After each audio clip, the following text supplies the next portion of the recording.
in as a capital in 1918 when we first time we had independent country. It was only 2 years. Then we joined to Soviet Union, and we were Independent from? It was Persian Empire here, then Russian Empire here, then there was Armenian genocide, and eventually we had time to be independent, but it lasted about 2 years only. But then we joined to Soviet Union. It's have been as a Soviet country more than 70 years until 1993. So, but as a city, Yerevan is very old. It was founded in 782 before Christ. The first name of Yerevan is Erebuni. It was one of the very important cities of our first kingdom, which was called Urartian Kingdom. The capital of Urartian Kingdom was Van. Nowadays, it's unfortunately again in Turkey. There is a lake Van, there is a city Van. Until now, when they wanted to start something to build, they find some remnants of our ancient capital and kingdom, Urartian Kingdom. Yerevan was one of the very important trade centers of that kingdom.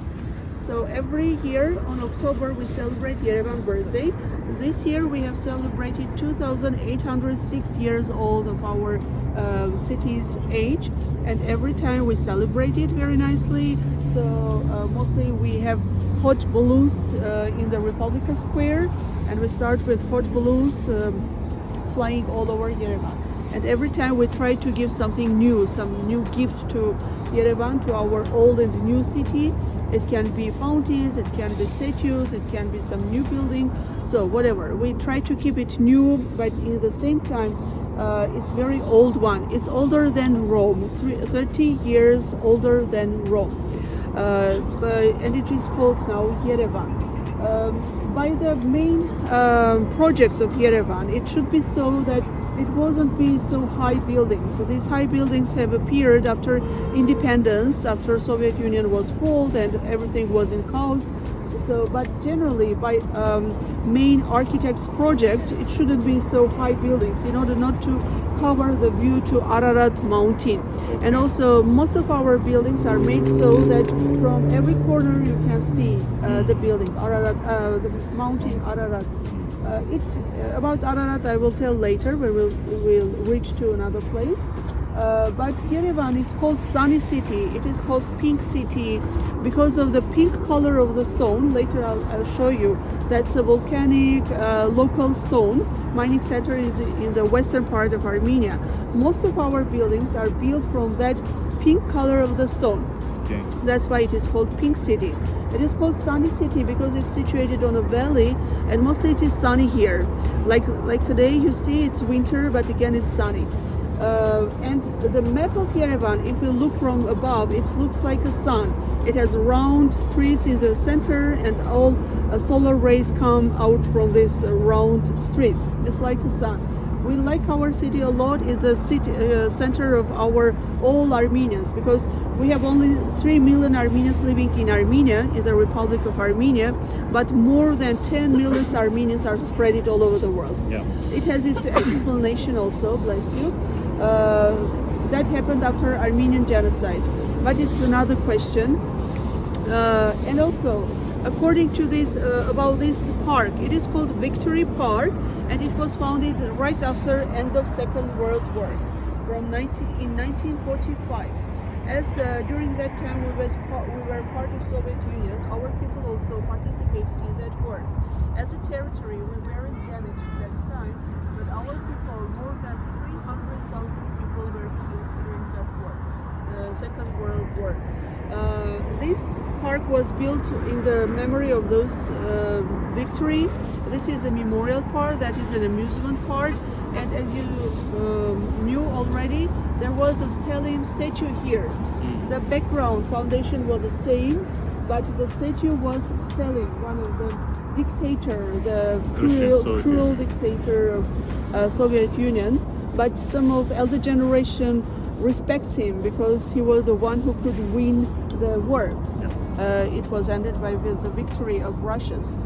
So, but he did so many not so good things according to intellectuals, according to clever people. Yeah, we all studied this one. Yeah. In India, we need to study about Stalin. Yes, outside it was described in a worse, matter, but he did some good things also. Correct. But those ones who dared to do something against Soviet Union, something against him, by his order, he was just thrown to Siberia, to the coldest place of Russia, and they forgot about him. A lot of our intellectuals were the victims of Stalin regime.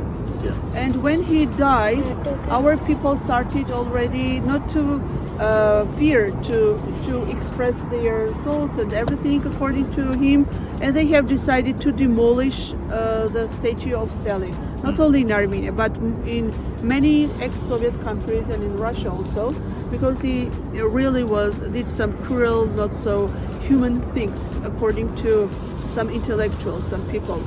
And for some time, more than 10 years, it was empty here. They didn't know what to put here in order not to be demolished later, as Stalin was. Later, our people, members of culture, art, and other people decided to put something symbolic, not religious leader, not political leader, because times is changing, everything is changing, idols are changing, but the symbol, it remains symbol. So she is our symbol of our country. When we speak about Armenia, we don't know why, but we imagine her as a mother. Armenia for us is a mother. So she's strong. She's she's soft, of course, as a kind, as a mother, but she's also very strong. She keeps that sword closed, and the shield near her feet is not in use. But her face says that I can openly use if there will be need. And this kind of hero mothers we had a lot in our history. This is not only symbolic or heroic figure. We had a lot of hero mothers like her, where during very hard times they were near to their husband, they were near to their sons, and they took sword and took weapon and went to the war. So she is our strong and at the same time very soft and kind mother. And she's situated on a very high place. We can see her mostly everywhere from Yerevan. She has a light on her forehead. The helicopters couldn't crash her, but she's standing like proudly over there. The background has some Soviet signs over the door. There is a sign of hammer and the cutter, of grass cutter. That was a symbol of Soviet Union. Later we will go, you can see that, close this over the door, this arch. One is there and one is over there, the star you see. So army of Soviet Union was called Red Army, and they had stars in their caps. So this is Red Army sign, and in the center of the star it is Kremlin, the place where president sits, and until now it's a president's residence. It is Kremlin, and this fire is all the time is on.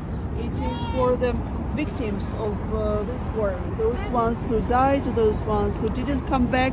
On both sides you can see some place to sit and some codes, like it's a code.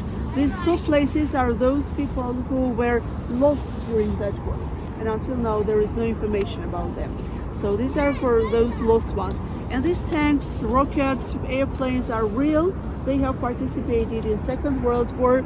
We had a division by the name of Tamanian Division. So Tamanian Division in Red Army participated in war, and they were the first ones who has entered Berlin. There is a very famous dance of Tamanian Division, Armenian soldiers who entered to Berlin first time, and it's already knew that Berlin is occupied and victory is they have won. And they, knowing that fact that victory is already near, they started to dance. That is until now there is a video how they dance near Reichstag walls.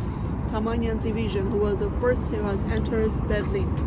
So that was heroic years, not only for Russia, but all 15 countries who were part of Soviet Union, because it was our victory also.